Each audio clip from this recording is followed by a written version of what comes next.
Hello, my name's Stephen McCullagh, and I run a YouTube channel called VoteSaxon07. It's still called VoteSaxon07. It's just my username that's changed, so calm down, people. And I do toy reviews, sometimes Doctor Who reviews, and nerd news, and what other madness that pops into my head from time to time.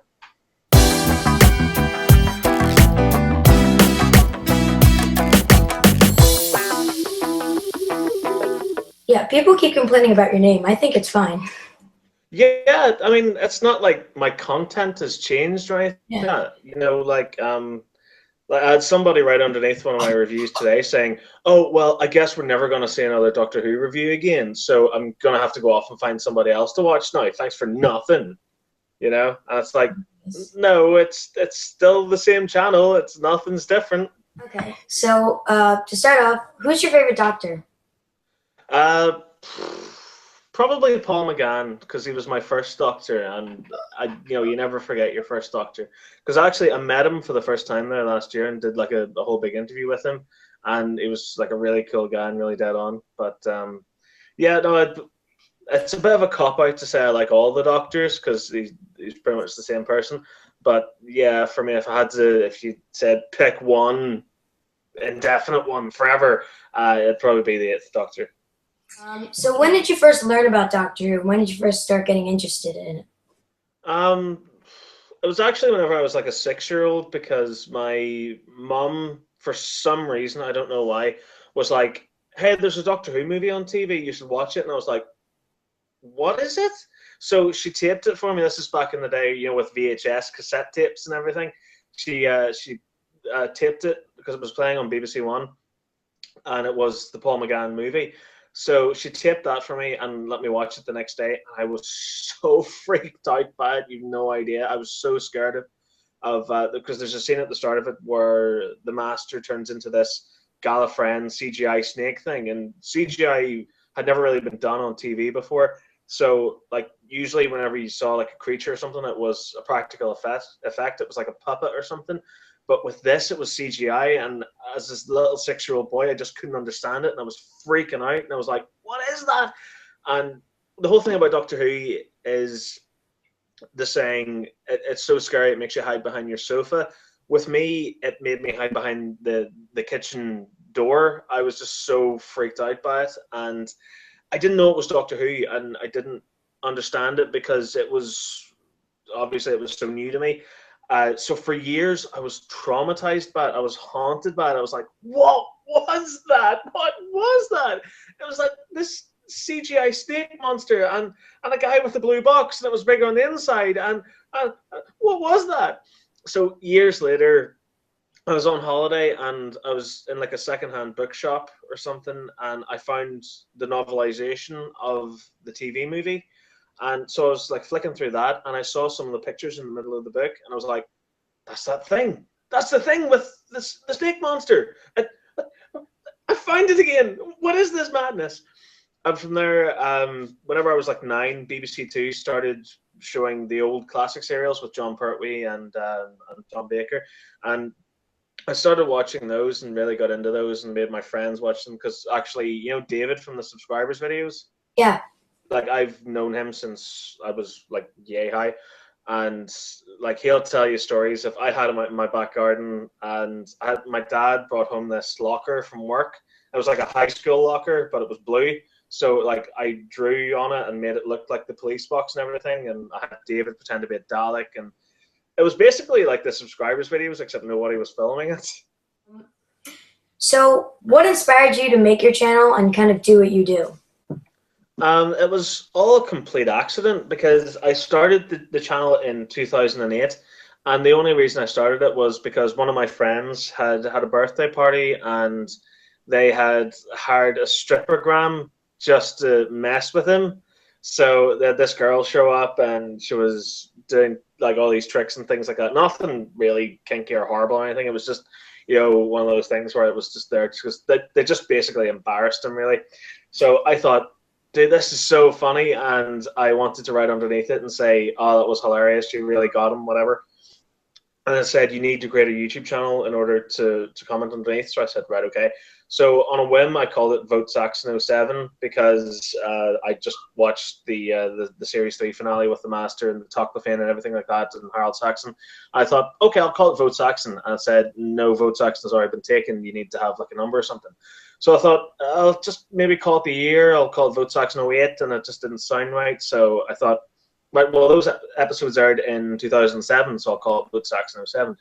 And there it was, and it just sort of stayed there for 2 years until Matt Smith took over as the Doctor in 2010, and he got a new sonic screwdriver. And I had a lot of friends actually in America, and I was talking to them on Bebo at the time. I don't think I was on Facebook back in 2010, and they were like, "Matt Smith's getting a new sonic screwdriver. You have to review this." And I was like, "Right," because well, they didn't say review, but they said, "Can you buy it and like maybe do a video of it and show it off?" And I was like, "All right." So went up to Toys R Us the day after the 11th hour aired and bought the character options springy toy and brought it home and set up 2 pieces of cardboard and my my mobile phone, or cell phone, should I say, and just recorded it. And it was crap quality. It was all done live. There's lots of ums and ahs and muttering and intelligible nonsense that I do in it, but I uploaded it and I said, "Hey guys, there's the video of the new screwdriver for you," and they said that's really good. Thanks very much. And then some people said, "Are you gonna make more videos?" And I was like, "Right, okay." So the rest, as they say, is history. I just kept making more videos, and for some reason, people decided they wanted to watch them. I find it really amusing hearing, foreign people do American accents. Would you mind doing that for me? Yeah, sure. Let me see if I can muster one up here. Because I do like a radio voice one. That's like I do because I just came back from a radio show, and I always talk a little bit like that and do hello and welcome to the best of the Following the Nerd podcast. Cool. So when did you first become associated with Following the Nerd? It wasn't long actually after VoteSaxon07 kind of came into being, because I think it was actually a year after, in 2011, or was it 2012? Was it? No, it was 2011, because I did a couple of reviews, and I remember I reviewed the River Song figure, and I reviewed one of the Bumblebee mech tech figures from Transformers 3, and Mark actually contacted me saying, "Mate, we really like your videos. Do you want to be a part of Following the Nerd?" And I was like, "Okay."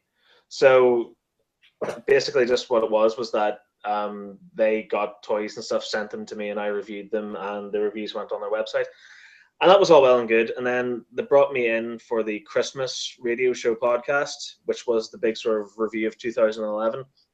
So I went up to Banbridge and did the podcast there, and like I really liked it, and I was invited back, and then every other week I was on the show, and then it turned into every week I was on the show, and then now it's got to the stage where I write the stories. Like again, it's kind of like an offset of Nerd News now, where I write the sort of script for the radio show, and then after like we do the show, I take the script and then break it down and then epic the Nerd News video.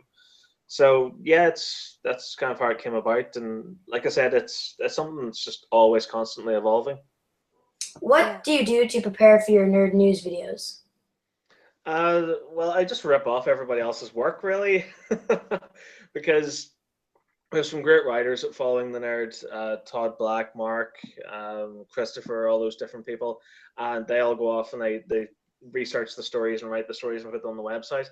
And then whenever it comes to making a Nerd News video, I'm actually, after this, I'm going to go make tomorrow's Nerd News video because I'm busy tomorrow. But what you do is you go through the website over the last 7 days and pick out the top stories, and you rewrite those, because some of the stories are like pages and pages, and some of the stories are just like a couple of sentences. So you sort of have to try and balance them out. Originally, whenever I started doing them, I just read out the entire article, and so that's why some of the Nerd News videos are like 10 minutes long. So now it's just basically cut it down, make it like a paragraph, maybe 4 or 5 lines, and just read it out. So, and put it in order from the most relevant story to like the last story being something fun or to do with toys or something like that. So yeah, and then you write out the script, you read it out, source the videos, put that all together, and now we'll start putting frames on the videos. So put the frame over it and put the little text scroll at the bottom, which again is sourced from Following the Nerd, and get it online. And then people go, this isn't to do with Doctor Who. To hell with you, sir. When's your next Doctor Who review? Yeah, like you make other good videos that aren't about Doctor Who. Like, I know. It's so weird because like I like other things. I mean, I love Doctor Who. Like I love Doctor Who. Doctor Who's class. But I love other things like The Flash and what have you. And the Flash buddies. See, what it is that's the same figure as that. It's just that he's so fast, he looks like he's in the same place. yeah. He's doing the same thing. There you go.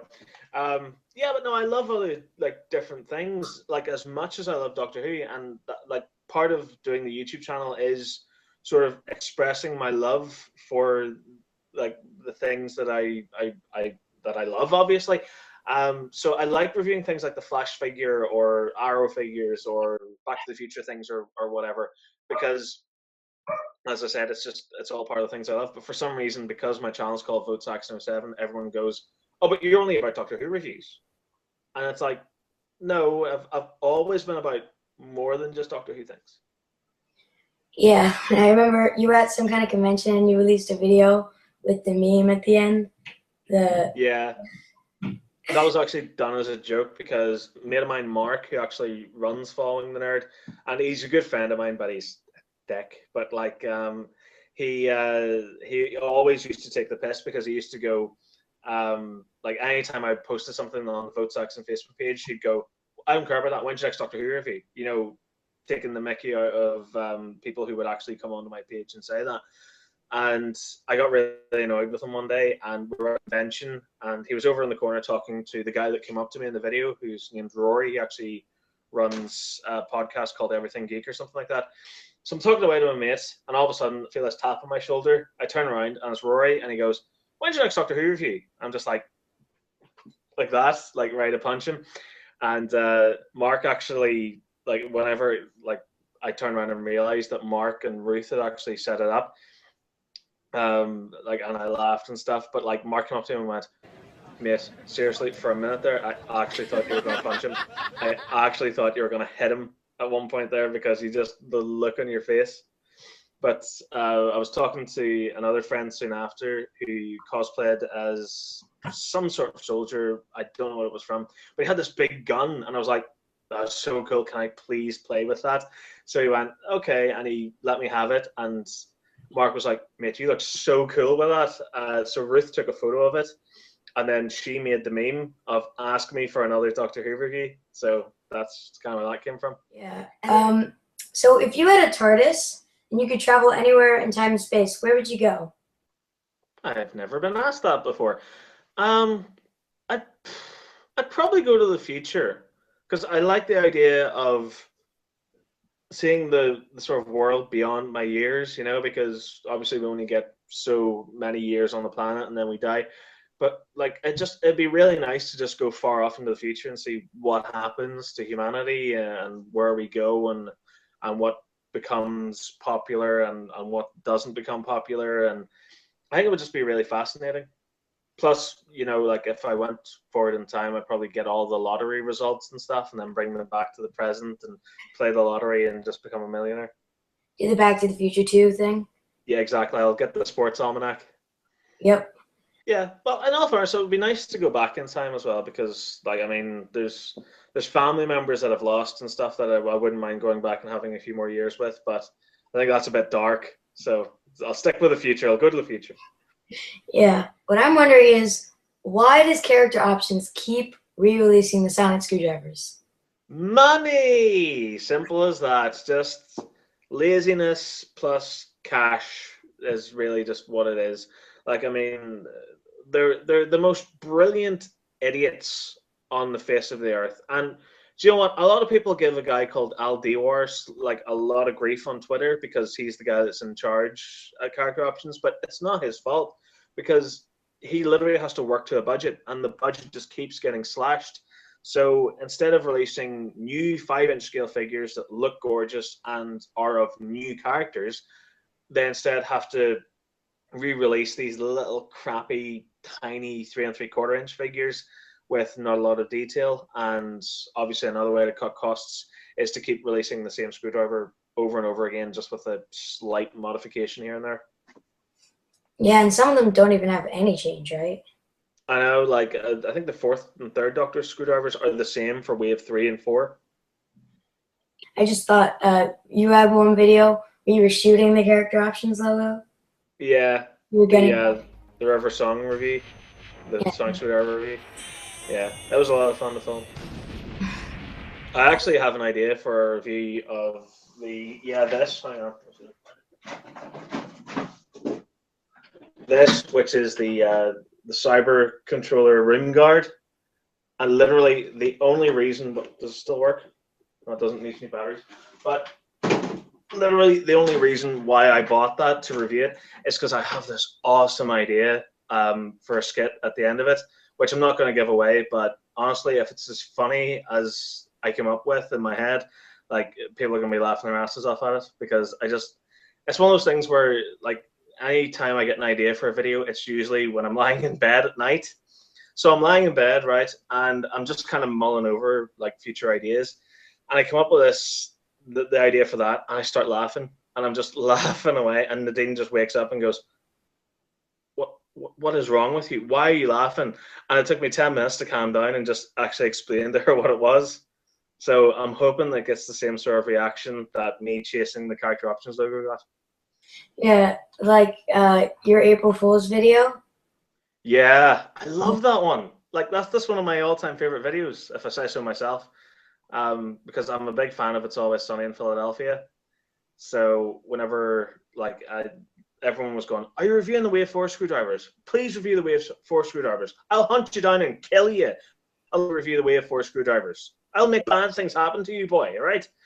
So I thought, right, I'm going to have to review these. So I thought, what's the clever gimmick? Like, how do I review this again without repeating myself? So,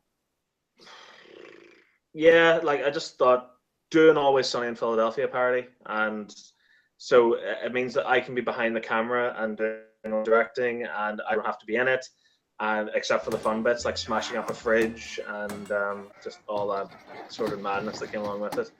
I always had this great idea of just having Ruth as someone who's just mental, just like a drug dealer that just due to a massive mix-up, just gives Colin a massive bag of cocaine and just runs with it. I just thought that was insane. Yeah, it was a funny scene. You really like to punish a lot of your toys that are not deserving of anything nice. Yeah, only the bad ones, only like the super bad ones, because that's another thing I love to do, doing little skits and sketches. So whenever I started doing the top 10 toys videos at the end of the year, I was always like, okay, for the bottom 5, I'll always do something really funny and really stupid with them, without actually damaging them. Like, I mean, the Sonic Screwdriver kit from last year alone has been strapped to a Dalek, covered in flesh goo, thrown into a pit of fire, then shot out of a cannon and hit Colin in the face. And it's actually still here, as you can see. Like, it actually survived, even though the box is burned from the video. But, you know, it's, honest to God, it is one of the worst things I've ever reviewed, because like the front of the box just lies. It's just nothing about it is accurate. Yeah, like, how is it a kit? I don't know. I think it's missing an H from the start. An SH at the start. So, I think that's it. I don't think I have any more questions. Alrighty. So, thank you so much for letting me do this. Absolutely. Like, anything to stroke my ego even more. Thank you. Not a worry. Hi, this is Stephen McCullagh from youtube.com/VoteSaxon07. I really hope you like this video. Please subscribe to Timey Tardis, like, share, comment below, all that sort of business. And thank you so much for watching. Goodbye. Thank you so much to everyone for tweeting, retweeting, subscribing, commenting. I really appreciate it. Thank you so much. See you in the fall.